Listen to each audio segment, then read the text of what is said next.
गोड्डा की सब्जी मंडी परिसर में कल सब्जी विक्रेताओं के द्वारा नगर परिषद की कार्रवाई को लेकर विरोध किया गया था। साथ ही दोगुना शुल्क वसूलने का भी विरोध किया गया था। इसी को लेकर वो लोग कल से अपने दुकानों को बंद कर धरना पर बैठे थे। इसी को लेकर आज श्रम मंत्री सह गोड्डा विधायक संजय यादव के पुत्र रजनीश यादव सब्जी विक्रेताओं के पास पहुंचे और उनके विरोध का कारण जाना। इस दौरान सब्जी विक्रेताओं ने अपनी पूरी समस्या बताई, जिसके बाद रजनीश यादव ने नगर परिषद के कार्यपालक पदाधिकारी को भी धरना स्थल पर बुलाया और सभी के साथ मिलकर वार्ता की। जिसके बाद सब्जी विक्रेताओं के बातों पर सहमति बनी और यह तय किया गया कि जो शुल्क पहले से तय है उन्हें वही देना।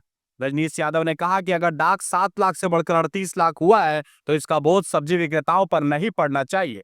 जो नगर परिषद के द्वारा शुल्क तय है वही शुल्क दिया जाएगा। इसके साथ साथ सब्जी मंडी परिसर की नियमित साफ सफाई, हाई मास्क लाइट, शीतल जल और शौचालय बनाने पर भी सहमति बनी है। ये आप लोग का दर्द समझ रहे हैं और हम लोग जब हैं तो इतना निश्चित रहिए कि आप लोगों को अगर परेशानी रहता है कोई भी चीज़ का, हम लोग को एक बार शुरू में जानकारी हमको दीजिए। बगल में है, इनका घर बगल में, ऑफिस बगल में, तो सब चले जाइए। इतना लोग है, सब पानी, जो पानी पीने का जो क्या बोलते हैं मैंने सब ने जो वहाँ पे लगाया ना, बगल में क्या लगाया, शीतल जल वाला जो एक शीतल जल वाला एक वो यहाँ पे भी दीजिए। देखिए यहाँ तो पूरा शहर का क्या अगल बगल का क्षेत्र का आदमी आता है, तो वैसा रहे व्यवस्था, सुंदर लगेगा देखने में भी और सब सुविधा भी मिलेगा। 3 चीज़ तो एकदम निहायत है, लाइट, टॉयलेट और पानी वाला। और देखिए में थे, लगातार विरोध हो रहा है और कल भी विरोध हुआ और आज यहाँ पर बैठक बैठी गई है। क्या कुछ इन लोगों की बातें हुई और आपने क्या कुछ आश्वासन दिया था? विरोध की कुछ बात नहीं है, बस जो मिसअंडरस्टैंडिंग की बात है। और यहाँ के लोग जो है मांग किए हैं light, toilet, drinking water, cleaning, तो इसके लिए हम लोग खुद ही आगे बढ़ के इन लोग का सब करवाएंगे जो भी काम रहेगा। तो हम लोग चाहते हैं कि शहर का ये बाज़ार जो है सो व्यवस्थित रहे, सुंदर रहे और यहाँ के लोग भी ठीक से अपना व्यापार करें। कल जिस प्रकार से सर नगर परिषद की कार्रवाई हुई, लोग उसका काफ़ी विरोध कर रहे हैं सर। यहाँ पर जो महिलाएं हैं, पुरुष हैं, उन लोगों के साथ भी अभद्र व्यवहार किया गया। सूचना मिली है कि जो कॉन्ट्रैक्टर है उनके द्वारा अभद्र व्यवहार किया गया है, परंतु नगर परिषद के कोई कर्मी या पदाधिकारी के द्वारा अभद्र व्यवहार नहीं किया गया है। और फिर भी हम लोग ऐसा मामला संज्ञान में आया है तो ठेकेदार को बुला करके हम लोग नोटिस करेंगे। और अभी सहमति भी बनी है कि बाज़ार के प्रतिनिधि रहेंगे, चैम्बर ऑफ कॉमर्स के लोग रहेंगे और माननीय मंत्री जी के प्रतिनिधि रहेंगे और बैठ करके एक रास्ता हम लोग निकाल लेंगे। बैठ करके जो सॉल्यूशन निकल सकता है वो झगड़ा झंझट से नहीं। सूचना तो कल हमको मिला तो सब फुटकर जितने दुकानदार यहाँ पे हैं, जितने भी सब्जी विक्रेता, सभी घर आवास पे आए थे। वहाँ बैठ के ही सबसे बात हुआ, सामने में ही सर से भी बात हुआ। जो भी शिकायत था हमने तो कल ही प्रयास किया कि उस शिकायत को दूर किया जाए, लेकिन इन लोगों का कहना था कि नहीं, एक बार मंडी आइए, बैठ के बात करेंगे। तो आए, सर भी आए, हम सभी के साथ कार्यपालक अभियंता नगर के, उनको भी हम धन्यवाद देंगे, सभी को धन्यवाद देंगे कि जो भी निवारण था कुल मिला के तो निकल ही गया। क्या शुल्क को लेकर परेशानी थी, इनका कहना था कि जो भी नगर परिषद के द्वारा तय किया गया था वो शुल्क ये लोग देना चाह रहे थे, लेकिन ठेकेदार के द्वारा दुगुने शुल्क यहाँ वसूलने की बात कही जा रही थी, जिसका इन लोगों ने विरोध किया। देखिए क्या बातें हुई लास्ट में। अभी जो बात सामने आया था तो पता चला कि पिछले बार जो डाक हुआ था वो 5-6 लाख के आसपास हुआ था, शायद 680, और इस बार का डाक शायद 37-38 लाख का हुआ है। तो अब ठेकेदार अगर ये सोचेगा कि वो अपना जो शुल्क है उसको दुगुना करके अगर गरीब से वसूलने का, तो वो चलने नहीं देंगे, सीधा सा बात है। और हम ये चीज़ नगर पदाधिकारी को भी बोले कि सर अगर ऐसा कोई भी चीज़ रहेगा तो अगर ठेकेदार को अगर 38 लाख वसूलना है और सोचेंगे कि फुटकर जितने भी विक्रेता है उनसे 50 रुपया ना लेके 150 रुपया ले, तो नहीं चलने देंगे, चाहे जो भी हो जाए इसके लिए। और हमने कहा है कि इस बार तो एक बार उन लोगों ने JCB लेके आए, चाहे उसमें कुछ नगर के भी लोग संलिप्त थे। अगले बार अगर ऐसा होता है तो आप हमें जानकारी दीजिए, हम आपसे पहले हम खड़े रहेंगे यहाँ पे इस चीज़ को रोकने के लिए। और भरसक नहीं होगा क्योंकि अब अभियंता सर खुद ही आए हुए हैं, एग्जीक्यूटिव साहब खुद ही आए हुए हैं, तो और खुद कोऑपरेटिव है, सबने मिलकर जो बात रखा उन्होंने तो एक बार में हाँ कहा।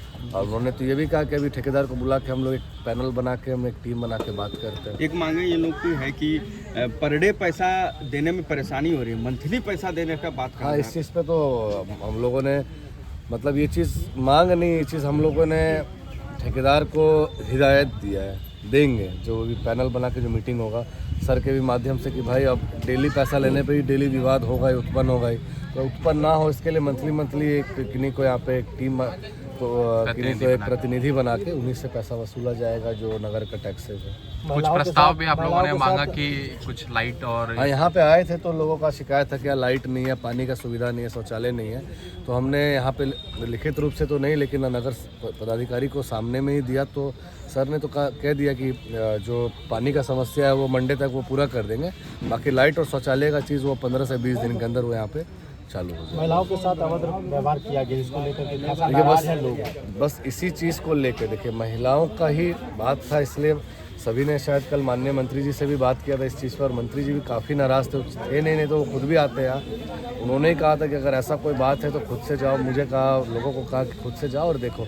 हमने समझा इस चीज़ को और ये काफ़ी निंदनीय है, नहीं होना चाहिए था ऐसा, और अगर इस चीज़ का पुनरावृत्ति होता है तो इसके बाद हो सकता है कि अभी हम लोग कानूनन रूप से चल रहे हैं, इसके बाद फिर दूसरा रुख अपनाएंगे। अल्टीमेटम दिया कि अगर ऐसा नहीं हुआ तो आप रद्द भी करवा सकते हैं ठेका। बिल्कुल करवाएंगे, अगर मनमानी अब गरीब का पेट में कोई लात मारेगा तो बर्दाश्त नहीं किया जाएगा ना।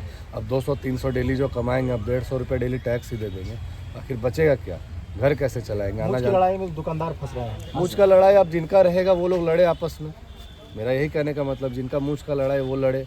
अब 37 लाख 38 लाख में टेंडर लेने कोई यहाँ के हटिया वाले लोग नहीं ना बोले थे, अब बोली लगा के बोल लिया, तो अब घर से देना चाहे जहीं से देना है, इन लोग से वसूलने नहीं देंगे। यहाँ पे आया और लोगों का प्रॉब्लम को देखा कि यहाँ पे क्या क्या इश्यूज़ है। यहाँ पे जो कल इंक्रोचमेंट हटाने का बात हुआ, इंक्रोचमेंट हटाया गया, इससे काफ़ी लोगों को बहुत क्षति हुई। इस वजह से कल से आज तक इन लोगों ने दुकान बंद रखा। मैं इसके लिए बहुत चिंतित था, बहुत लोगों को बोला कन्विंस करके, और रंजीत जी को बुला के इन चीज़ों को खोलने का प्रावधान किया।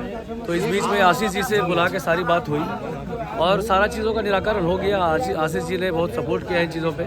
और मेरा एक दो बात है जो कहना चाहता हूँ कि जो रेट बिल पे लिखा है, जो टेंडर पे लिखा है, वो रेट से ज़्यादा कोई नहीं देगा। आप जो रेट है उसको वसूलिए, जो सरकारी रेट है, जो सरकारी रेट में स्क्वायर फीट नापिए, उससे पैसा लीजिए। जिसका 5 रुपये आता है 5 लीजिए, जिसका 200 आता है 200 लीजिए, कोई दिक्कत नहीं है। और एक सबसे बड़ा समस्या है, ठेकेदार क्या कर रहा है, अभी रोड पे जो पार्किंग का जगह ठेकेदार ने लिया है, उस जगह पे सब्जी मंडी वाले को, फल मंडी वाले को बैठा के वहाँ पे उससे 2 गुना पैसा वसूला जा रहा है। और जबकि उसके लिए अंदर में एक बड़ा चौताल बनाया गया है, उस चौताल में उनको लाया जाए, ऑर्गेनाइज किया जाए, जो रोज आने वाले मंडी वाले लोग हैं वो वहाँ पे आए और बेचे। इससे क्या होगा, एक समानता होगी अंदर बैठने वाले बाहर बैठने वाले के साथ में, और रोज रोड में जो जाम होती है वो भी नहीं होगी। तो ये समस्या को मैंने रखा है और इसका निराकरण किया जाएगा। आशीष जी ने मुझे आश्वासन दिया है और अभी एक बैठक होगी, एक कमेटी बन के, और वहाँ पे क्लियर तय होगा कि किसका क्या रेट निकलेगा, सबका नापी होगा और रेट निकलेगा वही रेट दिया जाएगा। क्या मांग था और क्या तय हुआ?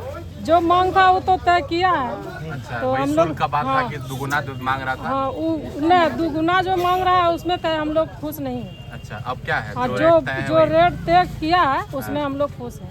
अच्छा, तो अब आप लोग दुकान चालू करेगा? हाँ, तो दुकान बोलेगा चालू करने के लिए तो करेंगे। हम लोग का सरकार ऐसा ही होना चाहिए, दुकान हम लोग को देना चाहिए सर। पार्टी बहुत लेता है।